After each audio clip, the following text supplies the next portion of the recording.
Boris Trickery about HS2 plan not Thunderbolt, hidden cost of his government for PM's overpromising.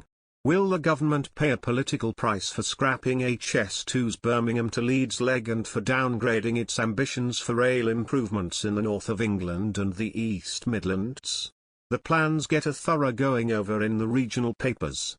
And just as the national papers inevitably shape the BBC's coverage and approach, so too can the Yorkshire Post and the Manchester Evening News, both of which rail against the plans, influence what is ultimately the most important bit of political real estate in the British media, the BBC's homepage.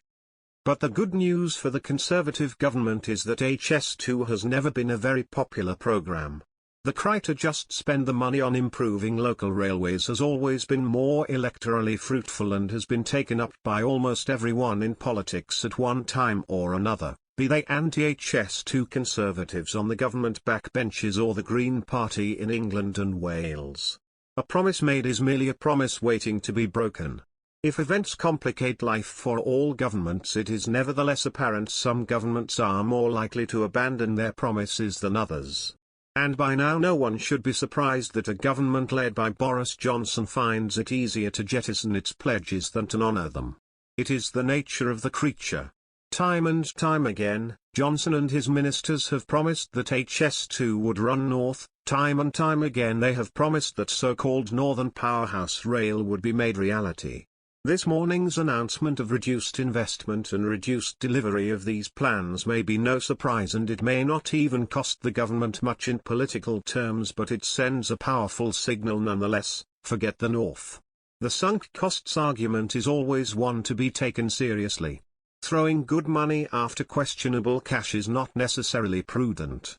Cutting and running can be the more sensible option. But the argument over HS2 is not really one about cost. Sure, £100 billion seems a lot of money, it is a lot of money. But it is also, if viewed from a different perspective, something close to a bargain.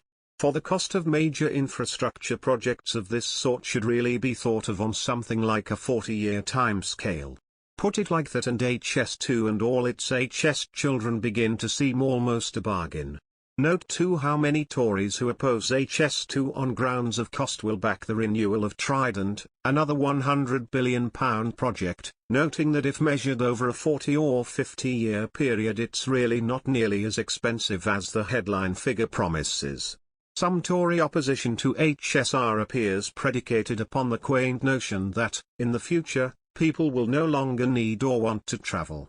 Rail, they say, is on its way out, a 20th century project obsolete in the 21st century. If so, it seems worth observing this is not a view shared by other countries. They may of course all be mistaken, and Britain may, uniquely, be correct in thinking that we shall in the future all wish to stay at home, freed from the need or even desire to move about the country. It must also be possible, however, that this is not the case and that, heavens, new technology will simultaneously eliminate distance in certain respects while also placing a valuable premium on face-to-face interactions. And, as ever, this is a truth acknowledged as and when the question is whether to build in London or not. This is not, it must be insisted, a question of a false competition between London and not London. The capital's infrastructure needs are clear and pressing and persuasive. Rather it is a matter of mindset.